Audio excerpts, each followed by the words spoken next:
The night Naomi Shelton finally understood everything, she was standing at the back door of her small homestead in Redemption Creek, Kansas, watching Peter Stone's broad shoulders disappear into the darkness beyond her lantern's reach, and she could no longer pretend the latch had ever needed fixing. Peter. His name came out of her throat like something torn, like something that had been lodged there for months and could no longer stay inside. He stopped. The June wind of 1882 moved through the buffalo grass, bending it sideways, and the sound it made was low and mournful as a funeral hymn. He did not turn around. "Why do you really come here?" The silence that followed was the most honest thing he had ever given her. Her hands trembled. She pressed them flat against the rough-hewn doorframe, the same doorframe he had examined and re-examined, week after week, his big, weathered hands moving over the iron latch with a careful tenderness that had nothing to do with iron and everything to do with the fact that he could not find any other reason to stand this close to her. The secret had been living right there in the space between them, heavy as a loaded Winchester, dangerous as a hidden motive she had refused to name, and tonight it would not stay hidden any longer. "I fixed the latch again," he said, turning, and his voice broke somewhere in the middle of those 4 words. His dark eyes caught the lantern light and held it, and what she saw there was not the quiet, closed-off man who had been her neighbor for 14 months. What she saw was someone on the edge of a forced choice, a man standing at the exact border between his dark past and the only future that had ever looked worth living. "I know," she said. "It was never about the latch." He took 1 step back toward her, and the whole trajectory of both their lives pivoted on that single step, on that single admission, on that single night in Redemption Creek when 2 people who had been circling each other's secrets like wary wolves finally stopped running and stood still long enough to see what they had each been protecting. This is where the story reaches its highest heat, its most dangerous honesty. But to understand why that moment carried the weight it did, you have to go back 14 months, to the afternoon Naomi Shelton arrived in Redemption Creek with a carpetbag, a deed to 40 acres of dead-end grassland, and a fresh wound where her old life used to be. She had come from Cincinnati. That alone was enough to earn her a long look from every person sitting on the porch of Harlan's General Store on the afternoon her wagon rolled down the main road of Redemption Creek. Cincinnati meant soft hands, indoor sensibilities, and ideas about the West that came from dime novels rather than experience. She had 2 of those 3 things. Her hands were not soft, not anymore. Not after 6 months of caring for her dying mother in that cramped apartment on Vine Street, washing linens and cooking broth and sitting through the long, dark hours of a disease that took everything slowly and deliberately. Her mother had died in December of 1880, leaving Naomi 24 years old, unattached, and in possession of 2 things: a small inheritance that a dishonest cousin had spent most of before she had properly grieved, and a stubborn refusal to become someone's convenient burden. The land in Redemption Creek had belonged to her mother's brother, a man Naomi had met exactly twice in her life. He had died without a family of his own, and the deed had arrived in an envelope postmarked Hays County, Kansas. Her attorney in Cincinnati had advised her to sell it unseen. She had thanked him politely, declined his advice with equal politeness, and boarded a train west within 3 weeks. It was an impulsive decision, everyone told her so, and she had nodded and continued packing. The land was rough. It had a small house on it, 2 rooms with a sleeping loft, built from locally cut timber that had warped in the prairie heat. The well worked, which was what mattered most. The back pasture had good grass. The front yard was dry and cracked, and looked as though it had never known a garden. And this bothered her more than anything else because she was her mother's daughter, and her mother had believed that flowers were not a luxury but a form of dignity. She had arrived on a Thursday in April of 1881, and she had barely gotten the shutters open on the west-facing window before she heard a knock at her door. He was not what she expected. She had formed a vague impression of Western men from the journey itself, men who were loud and sun-dark, and moved through the world as though they owned a significant portion of it. Peter Stone was none of those things. He was tall, yes, and the sun had done considerable work on his skin, and his shoulders filled a doorway in a way that was objectively noteworthy. But what she noticed first was the quietness. He held his hat in both hands, turning it in slow circles, and he looked at her with eyes that were dark and careful, taking an inventory of her without being rude about it. "Ma'am," he said, "I'm Peter Stone. I have the parcel east of yours. I thought I'd come introduce myself and let you know that your back fence line has a section down. Your uncle had an agreement with me that I'd see to the fence between our properties. I'm happy to continue that if it suits you." Naomi looked at him for a moment. He had a serious face, the kind that suggested it did not fall easily into smiling, but that when it did, the smile meant something. "That's very considerate," she said. "I'm Naomi Shelton." "I'd appreciate that. Would you like coffee? I've just gotten a fire going." He looked briefly surprised, as if the offer were something he had not calculated for. "I don't want to trouble you." "It's already made," she said, which was not entirely true, and stepped back to let him in. They sat at her small table, which wobbled on uneven legs, and drank coffee from mismatched cups she had unpacked from her mother's china box, and he told her in plain, economical sentences what she needed to know about Redemption Creek. Where to get supplies. Who at the hardware store gave honest prices.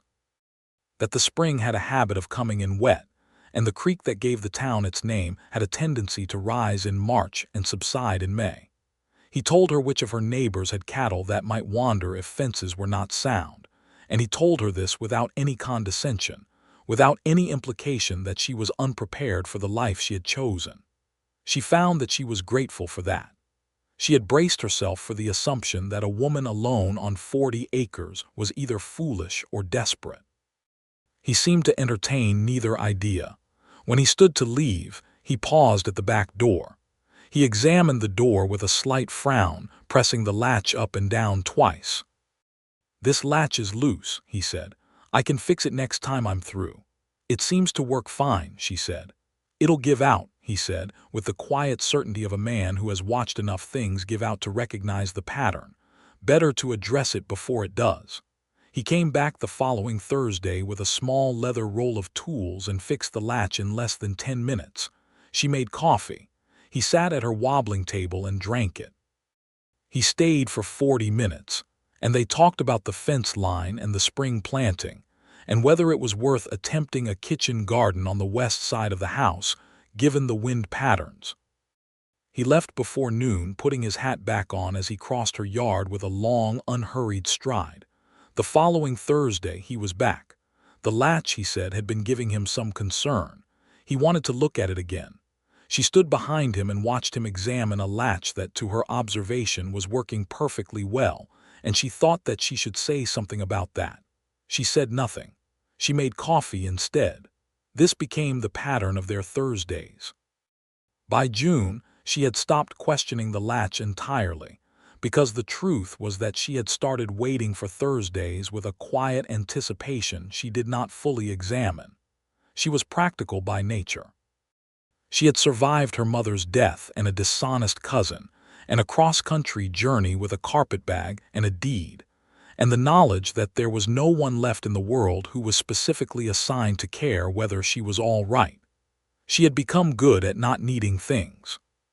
But Peter Stone showed up every Thursday, and he fixed a latch that did not need fixing, and he drank her coffee and talked with her in that slow, considered way he had, and she found that she looked forward to it with a warmth she was not entirely sure she deserved. She learned things about him in fragments, the way you learn things about someone who does not volunteer information easily. He was 31.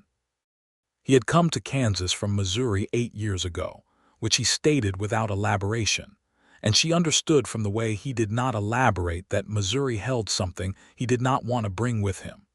He had worked as a ranch hand for 3 years before saving enough to buy his own parcel. He had 45 head of cattle and a horse he called Morgan, which was not the horse's breed, but simply what he had decided to call it. He had a habit of watching things carefully: fences, weather, the behavior of his cattle, and she was slowly becoming aware her.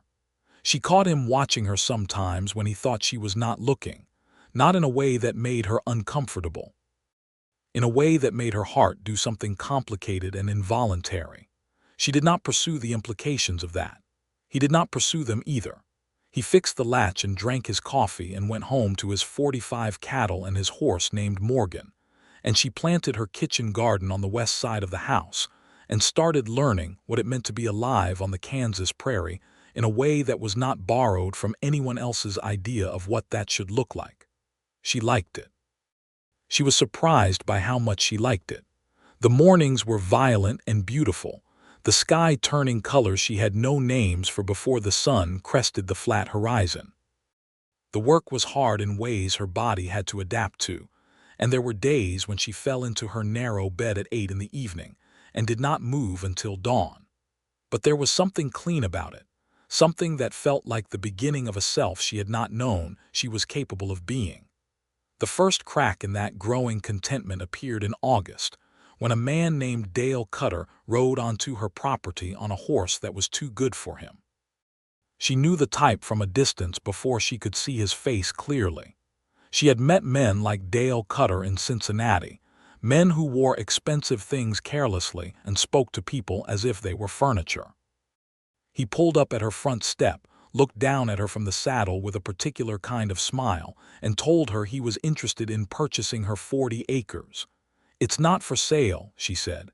"Everything's for sale," he said pleasantly, as if she were a child who had not yet understood how the world worked. "I'm prepared to be generous." "I'm not interested in your generosity, Mr. Cutter. Good afternoon." He tipped his hat and rode away, and she watched him go with a cold feeling at the base of her spine that had nothing to do with the August temperature. He came back twice more in August, each time with a higher offer and a smile that had less warmth in it with each visit. The third time, he mentioned that there was water on her property. "Deep water," he said. "The kind a man could build something serious around." He said this as though it were casual information and not a declaration of intent, and she understood then that this was not going to resolve itself easily. She mentioned it to Peter the following Thursday, stated the facts plainly, and watched something shift in his expression. It was subtle, the way most things about him were subtle, a slight tightening around his jaw, a change in the quality of his stillness. "I know Cutter," he said. "I gathered from your face that you did," she said. "Tell me." He turned his coffee cup in his hands. "He's been buying up land east of town for 2 years. Your parcel sits between 2 sections he already owns. He wants it for water access. There's an artesian spring on your southeast corner." She processed this. "He could have simply told me that from the beginning." "Men like Cutter don't explain what they want," Peter said. "They apply pressure." "Then I'll need to resist the pressure," she said. He looked at her with something in his eyes she couldn't quite name at the time. It was not quite admiration, or rather, it was admiration paired with something else, something more personal and more urgent. "You do that," he said quietly, "and you tell me if he escalates." She said she would. He finished his coffee. He stood and checked the latch, announced it was holding well, and left. What she did not know then, what she would not know for several months, was that Peter Stone's dark past was tangled with Dale Cutter's name in a way that made his quiet warning more than neighborly concern. 8 years ago, when Peter had left Missouri for Kansas, he had left behind a brother. Not because he had chosen to, but because his brother, James, had gotten involved with a land-grabbing operation run by a man named Cutter, which was Dale Cutter's father. And the thing that had ended with James in a shallow grave and Peter on a westbound road with nothing but the clothes on his back and a grief so vast and so furious he had not known what to do with it except to walk into the prairie and start building something from scratch. Peter had not told anyone in Redemption Creek this story. He had kept it the way he kept most things, inside, behind the careful eyes, behind the quiet. But when Dale Cutter had started buying up parcels east of town, Peter had recognized the pattern the same way you recognize a species of snake by its markings, by the shape of the danger before it strikes.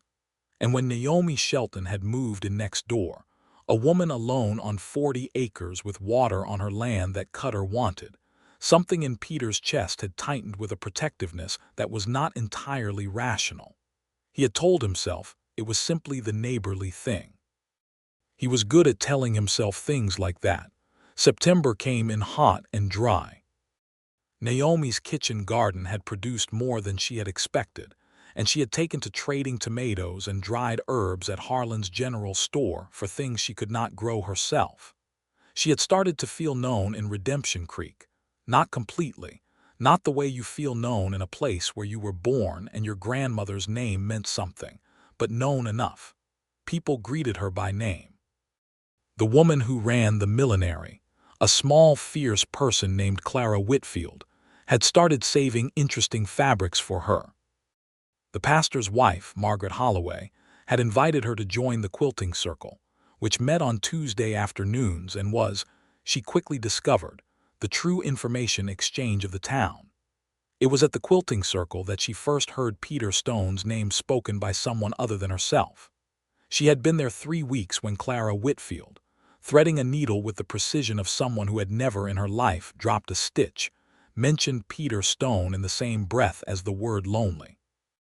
Not lonely by accident, Clara said, which was how she phrased most of her more pointed observations. That man has made a whole philosophy out of keeping himself apart. Works his land, comes to town for supplies, goes home, has dinner at the Holloways once a month like clockwork, doesn't drink, doesn't gamble, doesn't brawl. Wouldn't know he was there most of the time except that you can see the lights at his place from the ridge and they're always on early and off early, and it has a sort of monkish quality to it. Naomi kept her eyes on her stitching. He's been very helpful to me, she said, which was true and also carefully neutral. Clara's needle paused for a fraction of a second. I noticed he was over at your place last week, she said, and then resumed her stitching as if she had said nothing of consequence. He's been helping me with a fence repair, Naomi said. This was also true, technically, in that a fence existed between them and he was in some general sense helping her understand the nature of the land. She felt a mild wave of dishonesty about this description and dismissed the feeling as irrelevant. Margaret Holloway, whose broad face was built for kindness, looked up from her quilt square. Peter Stone is one of the finest men I've ever known, she said simply, and one of the saddest. I don't know the whole story, but I know he carries something heavy. I've always thought he needed a reason to put it down. Naomi said nothing. She finished her seam carefully and started on the next one. October brought the first hard frost in Dale Cutter's 4th visit. This one was different. He came on a weekday, mid-morning, when the light was flat and cold, and he brought a man with him, someone who rode 3 steps behind him and did not speak, and whose presence was entirely designed to communicate something that Cutter did not say directly. Mrs. Shelton, he said, though she had made it clear she was Miss Shelton and would prefer to be addressed accordingly. Miss Shelton, she corrected. His smile did not reach his eyes. It had stopped trying. I've had another look at the offer I put together for your property. I've brought a more formal document this time. He held out a folded paper. She did not take it. My answer is the same. I'd encourage you to read it first, he said. There are certain legal aspects of the water rights on your southeast corner that I think you'd find informative. The trap was in the word informative. She recognized it. He was implying that she did not understand her own legal position, and that by informing her, he was doing her a favor, and that this favor might subtly shift the moral weight of the exchange in his direction. She had met men who argued like this in Cincinnati, in boardrooms and legal offices, and she had learned to identify the maneuver. I'm aware of the water rights on my property, she said. Thank you for your visit. He held her gaze for a moment. This isn't the end of this conversation, Miss Shelton. Nor was I expecting it to be, she said pleasantly. Good day. When Peter arrived the following Thursday, she told him about the silent man who had come with Cutter. She described him briefly but precisely, Tall, pale-eyed, a certain way of holding his coat aside near his hip. Peter was quiet for a long moment. "That's Hitch Farley," he said. "He's been with Cutter for 2 years. He's not a foreman." "No," she agreed. "He's not a foreman." Peter stood and went to the back door without her asking him to. He examined the latch with both hands for a long time, longer than usual, and she watched him from across the kitchen and felt the weight of everything that was not being said between them accumulate like weather. "Naomi," he said, not turning around. It was the first time he had used her given name without being invited to. Her heart did something involuntary, and she pressed her hand briefly against the front of her dress as if she could settle it from outside. "I need to tell you something." She waited.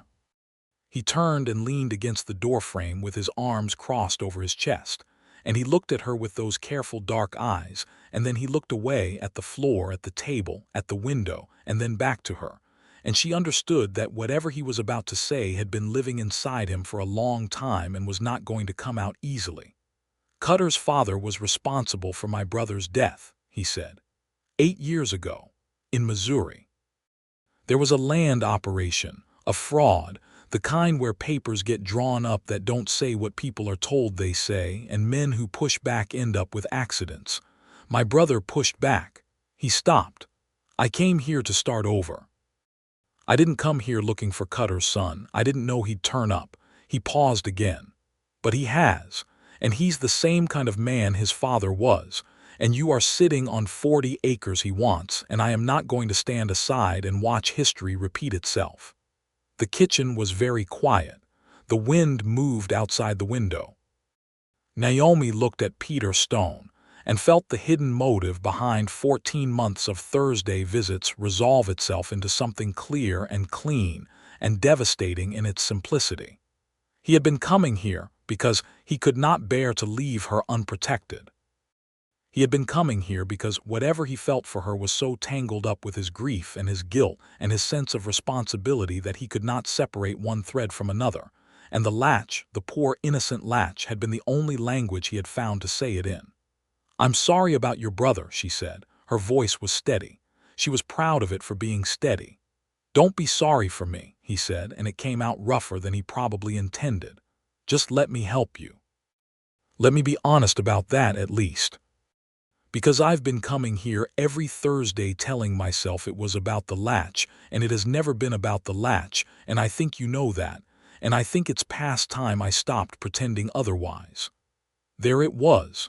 Not quite a declaration, more like a door opening. She could see through it to something warm and frightening and worth walking toward, and she also knew with absolute certainty that she was not ready to walk through it yet, not because she did not want to, but because there were things between them that needed to be settled in daylight first. "Tell me the rest of it," she said. "Tell me everything about Cutter." He sat back down, and he did. The full story took a long time. His brother James had been 22 when he died, which meant he had been 23 when Peter had left Missouri.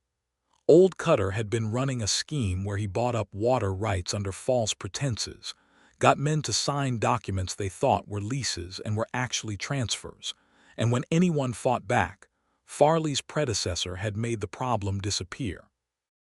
James Stone had been loud and warm and impossibly stubborn, and had refused to stay quiet when a neighbor lost his land, and one winter morning in 1873 he had gone out to check on his horses and had not come back. The official finding was an accident, a fall in the ice. Peter had known it was not an accident, and he had known that staying in Missouri and pursuing justice through the law was a fight he could not win alone against a man with money and influence. So he had left. He had carried that decision like a stone in his chest ever since. And now his son is doing the same thing, Naomi said. Learned it from his father, Peter said. Down to the method. Then we need to be smarter than his father's victims, she said. What do we do? The we landed between them like something significant. He noticed it. She saw him notice it. Neither of them remarked on it directly. What they did over the next 3 weeks was build a case. Peter rode to the county seat at Elkhart and spoke with a land attorney named Wesley Crane, who had a reputation for taking the cases that wealthier lawyers preferred to avoid. Crane came back with him and sat at Naomi's wobbly table and looked at the deed to her property with the focused attention of a man who liked finding things that other men had missed. He confirmed what Peter had suspected. The artesian spring on the southeast corner was not included in any of Cutter's existing filings, and any attempt by Cutter to claim it would require legal action that, properly challenged, he would lose. "He knows this," Crane said. "That's why he's pressuring you to sell rather than taking it to court." "He needs my consent," Naomi said. "Exactly. He can't get the water without your cooperation." She sat back in her chair and felt the specific relief of a situation that was dangerous but solvable. "Then I simply don't cooperate." "It's not quite that simple," Crane said carefully. "Men like Cutter, when they can't get something through legal means, sometimes try other avenues." "Farley," Peter said. Crane nodded without elaborating. Peter and Naomi looked at each other across the table. Something passed between them in that look that had nothing to do with Cutter or water rights or legal filings. It was the look of two people who were beginning to understand that they had become necessary to each other in ways that had crept up slowly and were now undeniable. The crisis arrived in November, on a Tuesday, 2 days before Peter's regular Thursday visit. Naomi was out at the far edge of her west pasture, checking the fence line, when she came back to find that someone had been inside her house. Nothing was taken. Nothing was overtly broken. But her papers were not where she had left them, and the deed she kept in her mother's carved mahogany box on the shelf above the fireplace had been moved. Not removed, she found it after a frantic 20 minutes, but moved, shifted to the bottom of the box as if someone had looked at it carefully and replaced it with the intent of her not noticing. She noticed. She rode to Peter's property for the first time since she had known him. He was in his barn when she arrived, working on a piece of tack, and he straightened up when he saw her face and said simply, "Tell me."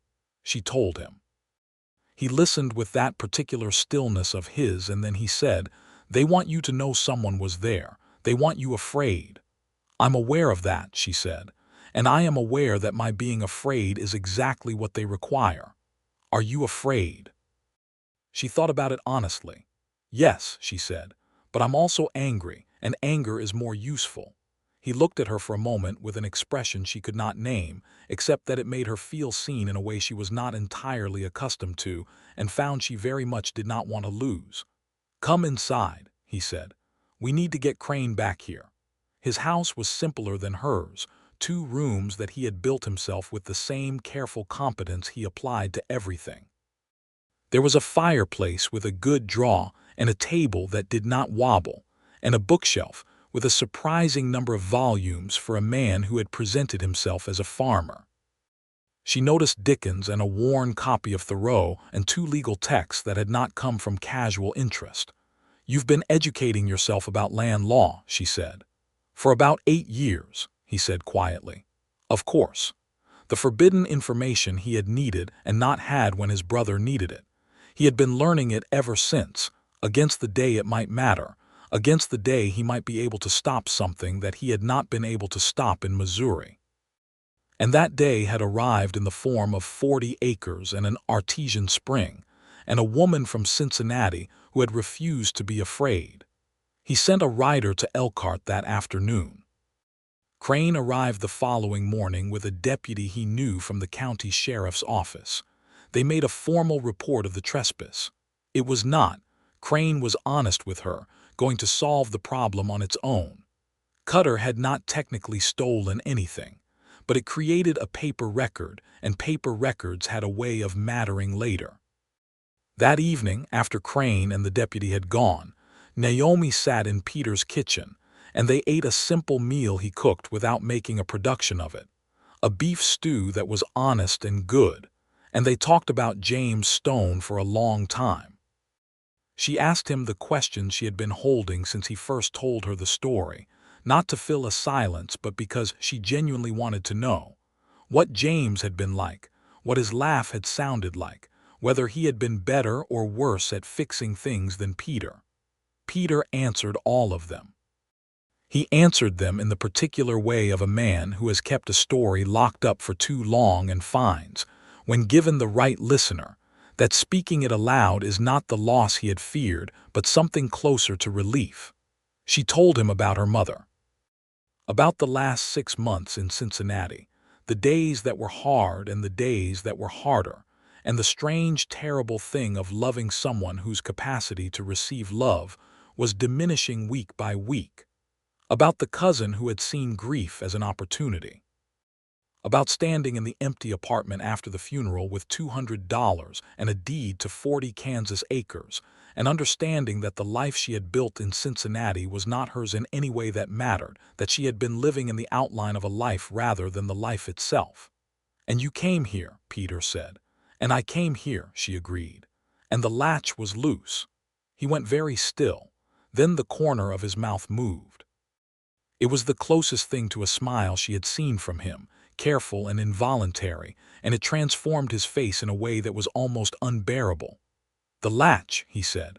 "Was never about the latch," she said. The word they did not say hung in the air between them, warm and terrifying and absolutely clear. Neither of them moved to close the distance.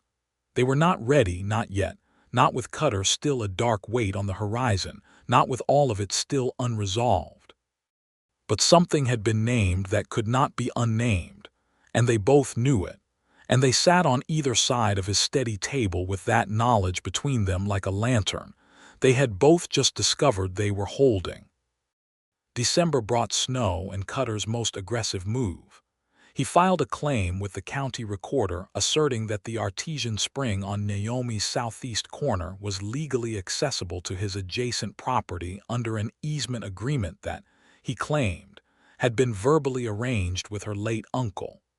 There was no written record of this easement. There was no signed document. There was, Crane informed them grimly, a witness that Cutter had produced, a man named Hoskins who claimed to have been present at the conversation between Cutter and Naomi's uncle. "This is a fabricated claim," Naomi said. "Obviously," Crane said. "But fabricated claims require work to disprove, and work costs time and money, and Cutter knows that." "He's hoping I'll find it easier to sell than to fight," she said. "That is precisely his calculation," Crane said. "Then his calculation is wrong," she said. Peter was sitting beside her at the table and she felt his hand move slightly, just a shift of his fingers on the tabletop, reaching infinitesimally toward her before stopping. She moved her hand a quarter-inch in his direction. Their fingers did not touch, but the intention was there between them, solid as the table itself.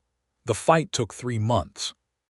It was not dramatic in the way that a gunfight or a chase across open prairie would be dramatic, though there were moments when Naomi thought she would have preferred the straightforward danger of those over the grinding tedium of legal obstruction. Crane worked with a diligence that she paid him for out of the core of her inheritance, and did not regret. He found 2 people who had been present at her uncle's dealings with Cutter, not Hoskins. 2 other people, a general store owner in the neighboring town of Pratt, and a land surveyor named Beaumont, both of whom stated unequivocally that no such easement agreement had ever been discussed. He found that Hoskins had a prior relationship with Cutter that he had not disclosed. He filed counter-documentation with the county recorder in Elkhart and with the district court, and in February of 1882, the district judge dismissed Cutter's claim as unsubstantiated. The night Crane sent them word of the dismissal, Peter came to her door on a Thursday, as he always did, and she was already making coffee before she heard his knock because she had been expecting him, and it was Thursday, and some things had become as reliable as the seasons. And when she opened the door, he was standing there with the telegram in his hand and an expression on his face that was the most unguarded she had ever seen him. "It's done," he said. She took the telegram and read it, and then set it down on the table and pressed her hands flat on either side of it and breathed out slowly. The relief was enormous, a physical thing, as if a significant weight had been removed from her back all at once. "He could try again," she said. "He could," Peter agreed. "But there's a court record now, and Crane has filed the original deed with the water rights specifically documented. It becomes considerably harder next time." She looked up at him. He was still standing at the door, hat in hand, turning it in those slow circles, the same as the very first day he had come to her door, and she thought about how much had changed since that afternoon in April, how much of herself she had discovered and lost and rebuilt since then, and how large a portion of that rebuilding had happened in the specific warmth of Thursday mornings with bad coffee and a latch that did not need fixing. "Stay for supper," she said. "Not just coffee, stay." He did. She made a meal that was better than it had any right to be given her supplies, and they sat at her table that still wobbled a little, and they talked for 3 hours, not about Cutter or the legal case or any of the dark practical things that had occupied so much of the winter. They talked about things that were lighter, not weightless, because nothing between them had ever been truly weightless, but things that required no defense. Things about what she wanted her garden to look like in spring. Things about what he had been reading. Things about the way the prairie looked in February when the snow was hard and blue-white, and the cattle moved through it like dark shapes from a dream. He told her about a time when he was 12 and had tried to build a boat in the creek behind his family's Missouri house and had launched it with enormous ceremony, and it had sunk in 3 feet of water before he had gotten both feet in. She laughed. A real one, unself-conscious, and he watched her laugh with an expression that she caught, and that made something in her chest tighten sweetly. "What?" she asked. "Nothing," he said, but his eyes did not say nothing. His eyes said everything, slowly, carefully, in the language of a man who had spent 8 years not letting anyone read them, and was now, in spite of himself, an open book. After supper she walked him to the back door, and he stopped to check the latch, as he always did, and she stood behind him and watched his hands move over the iron fitting with that same careful tenderness, and she felt a rush of emotion so complex and layered that she could not have named all its components. There was affection in it and gratitude and something that was clearly more than both of those things, something warmer and more specific and entirely directed at this particular man who had shown up at her door on a Thursday in April and had never stopped finding reasons to come back. "Peter," she said. He stopped. "The latch is fine." "I know," he said softly. "You've known for a long time." "Yes." She reached past him and put her hand over his on the latch, and she felt him go absolutely still, the kind of still that is not calm but its opposite, the absolute suspension of a man who is afraid that any movement will break something precious. "Then come inside," she said, "and we can stop pretending it was ever about the latch." He turned. He was very close, close enough that she could see the lantern light in his dark eyes, and the particular way his jaw was set, and the slight unevenness of his breathing. He raised one hand and touched her face with a carefulness that made her throat constrict, just the back of his knuckles against her cheek, a question and an answer at the same time. "Naomi," he said, just her name. But the way he said it contained everything he had not been saying for 14 months, all of it, the latch and the coffee and the Thursday mornings and James in Missouri and the long rebuilt life in Kansas and the specific, irreplaceable fact of her. "Yes," she said, though he had not yet asked anything directly. It didn't matter. The answer was yes. He kissed her. It was not a tentative kiss, because Peter Stone was not a tentative man, only a careful one, and there is a difference. It was careful and certain and warm, and it went on for a long time, and when they finally stepped back from each other and looked at each other in the lantern light of her kitchen doorway, both of them were breathing differently, and neither of them was pretending anything about any latches. Spring of 1882 came in the way springs came on the Kansas prairie, with a violence of green and wind that felt like the world shaking itself awake after a long cold.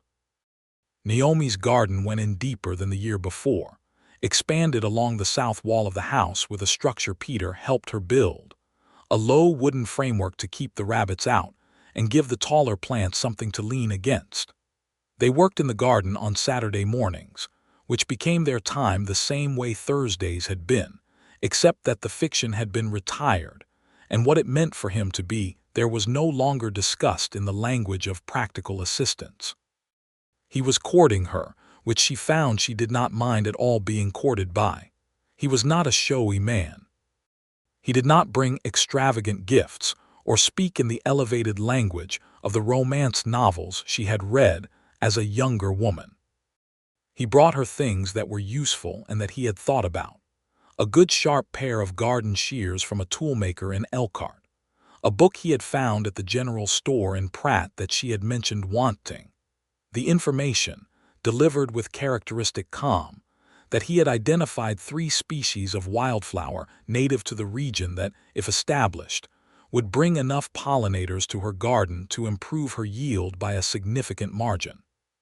She kissed him in the garden on a Saturday in May because of the wildflower information specifically, and he received this with an expression of genuine surprise that she found enormously endearing. "Naomi," he said when she stepped back, "you researched wildflower species for my garden," she said. "It's practical," he said. "It's romantic," she said. He looked as if he was going to argue this and then thought better of it. "Then I'll take credit for it," he said. She laughed and kissed him again, and this time he was not surprised. Dale Cutter appeared one more time in April, riding past her property on the road that bordered her north fence. He did not stop. He did not speak. He looked at her house and at the man visible through the window, working at her table with legal papers spread out before him, and then he rode on. She did not expect to hear from him again after that, and she was correct. Whatever calculation he had made the previous fall and winter had been revised in the face of the court record, and the reality that Naomi Shelton was no longer a woman alone on 40 acres. She had an attorney, a neighbor, and a court ruling, and those 3 things in combination represented a problem that was no longer profitable to pursue. She did not feel relief exactly. She felt a settling, a quiet closure of something that had been unresolved, and she thought about James Stone and about the unnamed man in Missouri who had lost his land, and she thought that justice was rarely complete and almost never arrived the way you imagined it would, but that this small documented resistance, this refusal to be intimidated out of a spring and 40 acres was something. It was a thread in the pattern. It counted. She told Peter about seeing Cutter ride past and about her thoughts afterward, and he listened in that way he had, the complete and serious attention of a man who has decided that what you're saying matters, and when she was done he said, "James would have liked you." It was the highest compliment she had ever received. By June of 1882, the evening of the confrontation at the back door that had begun this story, they had reached the exact moment that Naomi had been both anticipating and approaching with the careful patience of someone who knows that the most important things cannot be rushed without damage. Peter had said in the lamplight of her kitchen doorway that he needed to say something. What he had said was, "I fixed the latch again," and the way he said it carried everything. The absurdity of the fiction, the tenderness of what it had actually been, the acknowledgement of all of it, and underneath all of that, the specific courage of a man who was about to say something that could not be unsaid. And she had looked at him in the June darkness and said, "It was never about the latch." And he had taken one step toward her and said, "No, it never was." And then, in the specific directness that she had come to love about him, the quality of him that went straight to the thing when he had finally decided the time was right, he said, "I love you, Naomi. I have been building towards saying that for 14 months, and I think we both knew it before tonight, but I needed to say it out loud in the open air because some things need to be spoken to be real." The night air moved around them. The buffalo grass bent in the June wind. She could hear the creek in the distance, the creek that gave the town its name, running with the last of the spring water, and she thought of redemption, which was what the town was named for, and which had always seemed to her a grand name for a small Kansas settlement, but which she now understood was not grand at all but simply accurate, because this was exactly what it felt like. "I love you," she said. "I have loved you since February at least, possibly earlier, and I've been patient with myself about it because I needed to be sure that I was loving you and not simply loving the fact of being loved. And I am sure, Peter. I am absolutely certain. He came to her then, not careful this time, purposeful, and held her with both arms, and she pressed her face against the front of his shirt and felt his chin rest against the top of her head. And they stood like that in her back doorway for a long time while the Kansas night arranged itself around them. He proposed on a Thursday in August. Not at her kitchen table, not inside where the latch was, but in her garden, at 6 in the evening when the light came in low and gold from the west, and the wildflowers he had helped her establish along the south wall were in full bloom, purple and yellow against the weathered wood, exactly as he had promised they would be. He did not produce a ring from his pocket in a dramatic gesture, though there was a ring, which he had ordered from a jeweler in Wichita and which had arrived the previous week. He produced it only after he had said what he wanted to say, which was considerable, because he had clearly thought about it carefully, and there was a great deal of it, and she listened to all of it without interrupting, which was the best gift she could think to give him. He told her that he had not come to Redemption Creek looking for anything except a place to put down roots, a place where the ground was his and the work was honest, and nothing could take it from him without a fight. He told her that he had found those things, and that he had also, without expecting to or deserving to, found her. He told her that she was the most specific and particular and irreplaceable person he had ever known, and that he wanted to spend the rest of his life coming to her back door on Thursdays, and also on every other day of the week, and that the latch would continue to receive his attention regardless. She was crying a little by the time he finished, not the sad kind. The kind that happens when something you wanted without knowing you were allowed to want it turns out to actually be yours. Yes, she said, for the second time in their lives that she had answered a question he had not quite finished asking. They were married in September of 1882 in the small white church at the center of Redemption Creek. Clara Whitfield made her dress, ivory with sage green trim, and Margaret Holloway organized the flowers, and Wesley Crane came all the way from Elkhart and sat in the third pew with an expression of uncomplicated satisfaction that looked very much like a man who had found, in his legal work, something that had turned out to be more rewarding than anticipated. The town turned out in its entirety, because Redemption Creek was the kind of place where weddings were collective events, and because Naomi had become genuinely known there by then, not just as the Cincinnati woman who had held her ground against Dale Cutter, but as herself, as Naomi Shelton, who was shortly to become Naomi Stone, which she found she had strong feelings about in the best possible direction. Peter wore his good coat and his good hat, and stood at the front of the church with the particular stillness that was his alone, watching her walk toward him with an expression she had been given the gift of reading for over a year by then, and what it said was everything. The congregation, the wildflowers on the altar, the creek beyond the church window, all of it incidental to the specific fact of her walking toward him. She took his hands when she reached him. They were warm and steady, those hands that had spent 14 months on her latch and all those months before that building something from nothing. "Hello," she said quietly, which was not the customary greeting for this particular moment in the ceremony.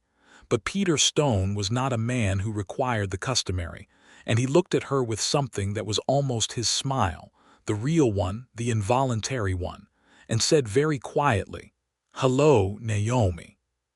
Pastor Holloway, to his credit, waited exactly the right amount of time before beginning. The first year of their marriage had the quality of something being built well, carefully, and with attention to the load-bearing elements. They combined their properties, not by selling one and consolidating into the other, but by maintaining both, which was practical for the cattle and the water management, and which also meant that they had space, that they were two whole people choosing daily to close the distance between them rather than two people who had fused into something that required them to lose themselves. She moved into his house, which she loved for its steadiness, and he helped her expand her garden, which now ran along the south wall of the house in a way that would have been invisible from the road the year she arrived, and was now entirely visible and rather beautiful. She kept her mother's china in his kitchen, and her mother's carved mahogany box on his mantelpiece, and he rearranged his bookshelves to accommodate hers without being asked. She kept her 40 acres in her name. He had opinions about this that he expressed once, and did not press when she was clear about her reasoning, which she respected and also found she loved him for. The spring on the southeast corner continued to be productive, and she leased water access to 2 neighboring families under fair and clearly documented terms, which Crane drafted for her, and which provided a steady supplemental income that she applied to the long-term improvements of both their properties. In the spring of 1883, she realized she was expecting their first child. She told Peter on a Thursday evening, sitting at the table that still wobbled a little despite the fact that Peter had fixed it twice, because some things she had come to understand were not really about being fixed. He was quiet for a long time. She watched his face. "Peter," she said. "I'm here," he said. He stopped. She could see him finding the words the way he always did, with the particular patience of a man who did not waste them. "I wasn't sure I was going to get to have this," he said finally. "Any of it, this life." He looked at her across the wobbling table with those dark eyes, and she saw, as she always did, everything he was. "I was so sure for a long time that some things were just not available to me." She reached across the table and covered his hand with hers. "They are," she said simply. "Their son was born in November of 1883. They named him James, which did not surprise Naomi and which she would have suggested if Peter had not been the one to say it first. James Stone was born in the bedroom of the house his father had built, delivered by the capable and businesslike doctor who traveled a circuit between Redemption Creek and 2 neighboring towns, and he arrived with the strong opinion and considerable volume of a person who had decided that his presence was not to be overlooked. Peter held him with the same careful competence he applied to everything in his life, and looked at him with an expression that Naomi had never seen on him before, an expression that was entirely new, open, and wondering, and unguarded in a way that made her heart feel too large for her chest.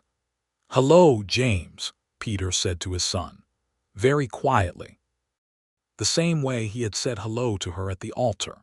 Clara Whitfield brought a quilt in December, made from scraps of the wedding dress fabric and things from her own collection, and it went on the baby's small bed and stayed there for years, becoming softer and more beautiful with age the way things made with care tend to do. The years that followed were full. Not without difficulty, because life on the Kansas prairie in the 1880s did not trade in ease. There were dry summers and hard winters, and the years when the cattle prices dropped so far that the numbers became an exercise in creative optimism.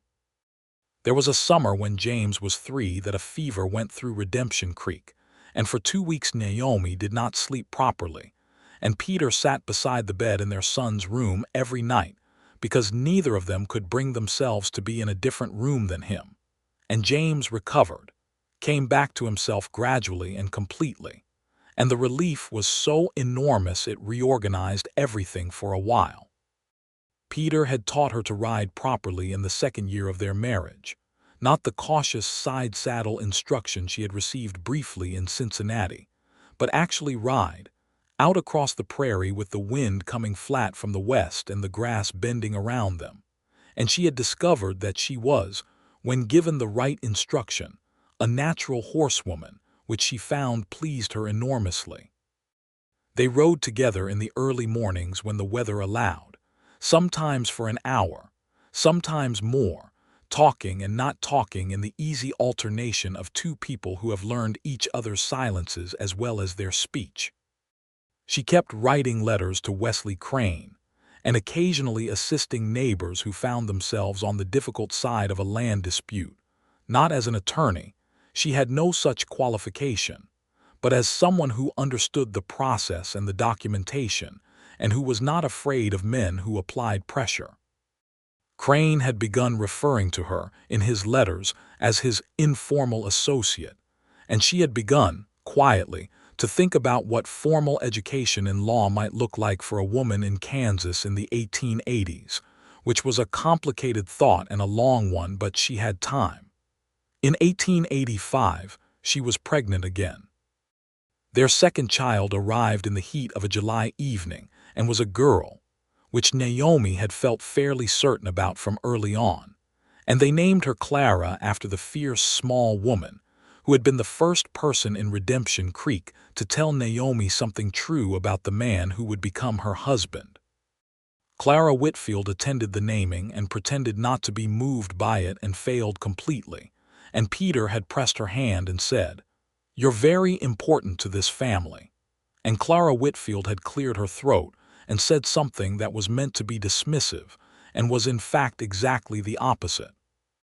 By 1886, the two Stone properties had become one in all but the formal documents, connected by an expanded fence line and a gate that Peter had installed between the two parcels, a good gate with a sound latch, because some things needed to be built properly from the start.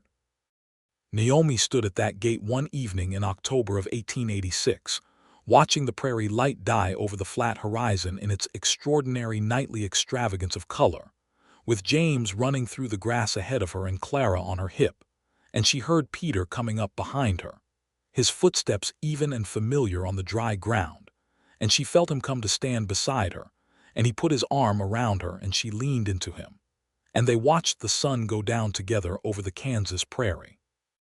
"I've been thinking," she said. "You're always thinking," he said. This was not a complaint. "I've been thinking about writing to that women's college in Indiana," she said. "The one that has correspondence coursework in law." Crane mentioned it. She felt his arm adjust around her, drawing her slightly closer. "Tell me about it," he said. She did.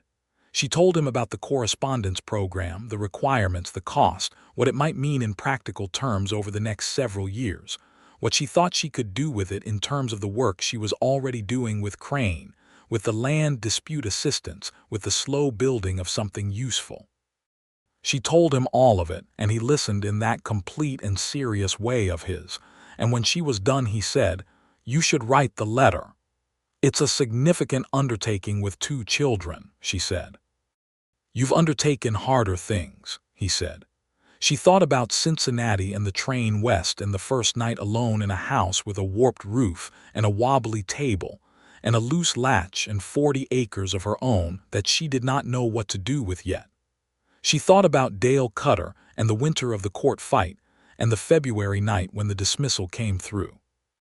She thought about a man who had shown up at her door every Thursday with his hat in his hands and a reason that was never the real reason, and she thought about what she had built since then, with him in this specific place, this redeemed place. "Yes," she said, "I've undertaken harder things." She wrote the letter the following week. In 1887, James Stone turned 4 and discovered horses with the specific passion of someone for whom a thing is not merely interesting but vocationally necessary. And Peter spent patient Saturday mornings teaching him in the paddock on a small brown mare that was calm enough for the work and spirited enough to keep things interesting. Naomi watched from the fence sometimes, Clara beside her in the grass pulling up wildflowers, and she thought about what happiness meant for her now, which was different from what she might have imagined in Cincinnati, different from what she might have planned. It was specific. That was the thing about it.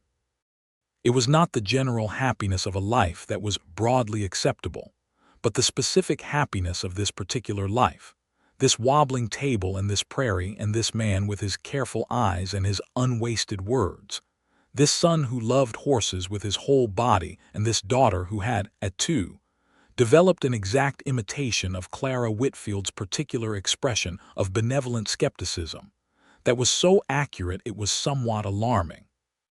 Peter finished teaching James in the paddock and came to stand beside her at the fence, his shoulder pressed against hers. Sky was enormous above them. the Kansas sky that she had spent a year learning to love, which was now as much a part of her as her mother's china and her own name. "He's going to be better at this than I am," Peter said, watching James steer the mare in a careful circle. "He's going to be better at it than either of us," Naomi said. Peter looked at her sideways with the smile that was no longer rare that she had learned to call out of him reliably. "I'm not sure that's possible," he said. "In your case." "Flattery," she said. "Observation," he said.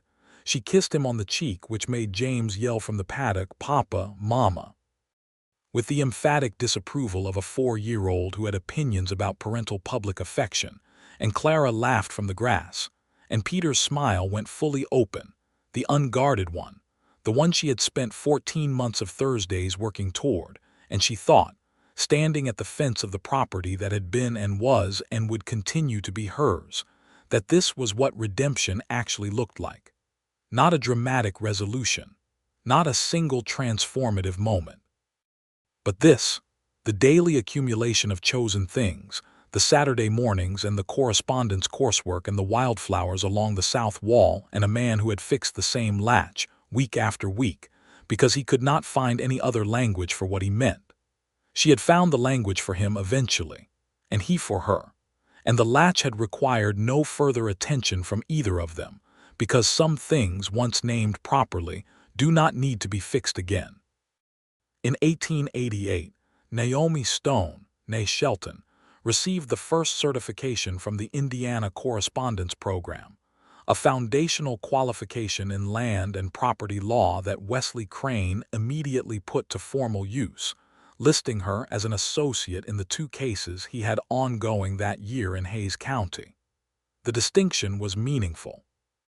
She was aware that it was smaller than it should have been, that the law as it stood in 1888 Kansas was not particularly interested in expanding its welcome to women who wanted to practice within it, and that what she was doing was navigating the edges of that limitation rather than breaking through it. But she thought about breaking through it, and she thought that the people after her might do the breaking, and that what she was doing now was making a path. Peter read the certification letter twice at the kitchen table and then set it down and looked at her with those dark eyes and said, "Associate Stone." "That's not an official designation," she said. "I'm making it one," he said. She kissed him across the table, which was still slightly wobbly, which she had ceased to mention because she had concluded that she would be sad the day someone finally fixed it properly. 3 weeks after the certification arrived, a family came to Naomi's door. The Garcias, a mother and father and 2 older children, who had been farming a small parcel on the western edge of Redemption Creek's county bounds, and who had received notice that their deed was being challenged by a buyer who claimed an interest that was entirely fabricated and very familiar in its method. Naomi invited them inside. She sat them at the wobbling table and made coffee.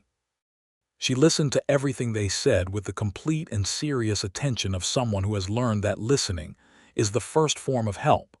She took notes on a clean sheet of paper in her careful handwriting. She looked at the documents they had brought with them and recognized the shape of the strategy being used against them the way you recognize, after enough exposure, a species of threat by its markings. "We're going to address this," she told them. Peter came home from the east pasture that evening to find 4 additional people at his kitchen table, and his wife explaining the filing process for a counterclaim to a man who was nodding with the relief of someone who had been holding their breath for 2 weeks. He set down his hat and washed his hands at the basin and pulled up an extra chair without being asked. The Garcia case was resolved in 4 months. Cleanly, definitively, with documentation that was bulletproof. Crane filed the final papers and wrote Naomi a letter that she kept in her mother's carved mahogany box, on the shelf above the fireplace, alongside the telegram from February of 1882, and the deed to her 40 acres and a pressed wildflower from the garden that had no practical purpose and every sentimental one. By 1889, Redemption Creek had started to feel like a different kind of place. Not physically. The main street was the same main street. Harlan's general store was still there. Clara Whitfield still ran the millinery with her efficient kindness. Margaret Holloway still organized the quilting circle. But the texture of things had changed in the way that a community changes when more of its members feel that the rules exist to protect them rather than to be wielded against them. Naomi thought about this sometimes when she was riding out in the mornings and the prairie was the particular shade of gold it turned in late summer, when the grass was long and the sky was beginning to hint at the change coming. She thought about the deed in the mahogany box in the spring on the southeast corner and a man who had showed up at her door on a Thursday in April, and she thought that the word redemption was, in fact, exactly right. Not clean, not simple, but real. The kind of thing that had to be earned and chose you back, and kept asking to be renewed. James Stone turned 6 in 1889 and started school in the one-room schoolhouse that Redemption Creek maintained at the south end of town, and arrived home each day with an appetite for information that had to be fed carefully, or it would destabilize the household. He had Peter's eyes and Naomi's particular quality of directness, that thing she had recognized in herself years ago, and which she was now watching emerge in her son with equal measures of recognition and delight. Clara Stone, at 4, had strong opinions about everything and communicated them without hesitation, which meant she had qualities from both of her parents in a combination that was occasionally exhausting and consistently wonderful. She liked the garden best of all the activities available to her, and could identify the wildflower varieties by name at an age when most children were still sorting colors, which Naomi suspected was Peter's doing, since he had a habit of naming things quietly to Clara when they were in the garden together, treating her as someone who could absorb the information, which she could. In the autumn of 1889, Peter and Naomi rode out together early one Saturday morning, while James was at his Saturday reading lesson, and Clara was in the garden under the watch of Margaret Holloway's daughter, who had started helping on weekend mornings. The prairie was gold and enormous, and they rode without talking for a long time, the horses moving easily. Morgan, Peter's horse, now replaced by its successor, another horse he had called Morgan because he had found, he said, that the name suited a certain type of horse, and the original Morgan would have approved. They stopped at the top of a low rise that gave them a view south over both their properties, the fence line, the house that was theirs now, the garden along the south wall, the smoke rising straight up from the chimney in the still morning. "I was thinking," Peter said. "You're always thinking," she said, returning his words from 3 years ago. He smiled. "I was thinking that we might consider a third parcel. There's 40 acres coming available east of yours. Good water, decent grass. If James keeps taking to horses the way he does, he'll need room." She looked out over the prairie. The sun was still low, the light still gold.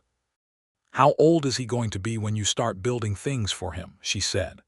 "I started building things for him before he was born," Peter said simply, and she heard the weight and the warmth of that, the 8 years of rebuilding and the specific intention of what he was building now, the thing that could be given forward. "Then yes," she said, "let's look at the parcel." He reached across and took her hand, which he could do now without it being a question, and they sat on their horses on the rise above Redemption Creek and held hands in the morning light and looked at the life they had made together, which was imperfect and specific and thoroughly theirs. In the spring of 1890, Naomi discovered she was pregnant for the 3rd time. She told Peter on a Thursday evening, which she had not planned but which seemed appropriate, Thursday being the day of their particular history. He received the news with the same wondering openness he had shown the first time, as if the fact of this continued to astonish him in a way that was not diminished by repetition. "Another James?" he asked. "I have no idea," she said, "but I think we have enough names in this family." Their 3rd child, born in November of 1890, was another boy. They named him Elliot, which had been Naomi's maternal grandfather's name, and which she had been carrying as a possibility for some time. Elliot Stone arrived in the same bedroom as his brother and sister, delivered by the same circuit-riding doctor, and was received by his siblings with reactions entirely characteristic of their respective personalities. James asked 3 precise questions about what was going to happen next and whether this would change his morning schedule. Clara examined her new brother carefully, nodded once, and announced that his eyes were the right color. Peter held Elliot the same way he had held James and Clara, with the careful competence and the open wonder, and Naomi watched him from the bed with the particular contentment of someone who is seeing a thing she loves being exactly itself. The latch on the back door of the stone house in Redemption Creek had not, since Peter had named it clearly and laid down the pretense, been officially fixed. It worked. It had always worked, more or less. Naomi checked it sometimes and found it sound and left it alone. But Peter still touched it, in passing with one hand, a brief check that lasted only a moment, a gesture so habitual it had become unconscious. She noticed this and said nothing about it because she understood it perfectly. It was the same gesture as the coffee and the Thursdays and the wildflower research and the name he had given his second horse and the way he said her name, still, after all these years, as if it were the right word for something very important. It was never about the latch. It had always been about her. And she had known it and she had let him fix it week after week, because some things are worth protecting even after they are understood, and some languages once found deserve to be kept. By 1891, Redemption Creek had grown. The railroad had come within 12 miles, which meant the town was no longer quite so isolated, and new families were arriving regularly, drawn by the land and the water and the quiet reputation of a community that had, over the preceding decade, developed a habit of treating its members fairly. There was a second schoolroom now, and a small medical office, and a law practice run by a young attorney named Hadley who had come from Wichita the previous year and who had, upon meeting Naomi Stone and discovering the nature and extent of her land law work, immediately proposed a formal partnership that she was still considering. She discussed this with Peter on a Thursday evening with Elliot asleep upstairs and James and Clara at the table with their books, and he listened to her describe the proposal and the implications and her hesitation, and then he said, "What do you want to do?" "I want to say yes," she said. "I think it's the right time." "Then say yes," he said. "It will change our schedule," she said, "significantly." "Our schedule has been changing since you got here," he said. "It's gotten better each time." She looked at him across the table. He was 40 years old, a fact that had arrived without making him look much different from the man who had stood at her door with his hat in his hands, except that the lines around his eyes were deeper, and his dark hair had silver in it at the temples. And she found both of these things so specifically beautiful that she had trouble articulating why, except that they were the marks of the years he had spent here, being hers. "I love you," she said, which she said often and meant every time. "I love you," he said, which was true in all the ways that had always been true, the large ones and the small ones and the Thursday ones, the latch ones, the ones built from 14 months of pretending and then a lifetime of not having to pretend anything. She wrote her acceptance letter to Hadley the following morning. Stone and Hadley, Land and Property, opened its offices in a small wooden building on the east end of Redemption Creek's Main Street in the spring of 1892, and Naomi Stone, at 35, walked into work on the first morning with a sense of rightness so complete and so specific that she paused inside the doorway and stood very still for a moment, feeling it. James was 8, Clara was 6, Elliot was 1 and very much occupied with the business of learning to walk, which he pursued with a determination that surprised no one who knew his parents. Peter was managing the expanded Stone property with the help of 2 ranch hands he had hired in '89, and the cattle numbers were up, and the third parcel he had purchased had good grass and better water than expected, and the fence line between all 3 parcels was sound and well maintained, and each gate had a latch that worked. Some things were just built right from the start. She walked home from the office on a Friday afternoon in May of 1892 through the main street of Redemption Creek, with the warm light of late spring on the buildings and the sound of the town around her. And she thought about a woman who had arrived in this place with a carpetbag and a deed and a specific refusal to become someone's convenient burden. And she thought about everything that woman had not known she was walking toward. A man with dark eyes and a hat he turned in his hands. A latch that was never about a latch, a kitchen table that wobbled slightly. 40 acres of Kansas prairie with a spring on the southeast corner that no one had taken from her, because she had not allowed it and he had stood beside her, and they had been together, more than either of them had been alone. She turned onto the road that led out of town and home, and in the distance she could see the roof of the house they shared, and beyond it the garden along the south wall, and further still the east pasture, where two of Peter's hands were moving the cattle to the evening grazing ground. And closer, just at the back gate, a figure she recognized from the specific way he moved, the particular unhurried stride of a man who has arrived at a place that is entirely his and knows it. He saw her when she was still 100 yards out and raised his hand, not a wave, just the lift of a hand that said, "There you are," which was all it needed to say, which was everything. She raised her own hand in return. "There I am," it said. "Here I am. Here we are in this specific redeemed place in this life that was built from 40 acres and one loose latch and all the true things that were never said in the language they were actually about, and which eventually were, and which made all the difference." She walked the last 100 yards home to where Peter Stone was waiting at the gate, and the latch, as always, held. It had always held. It had never needed fixing at all.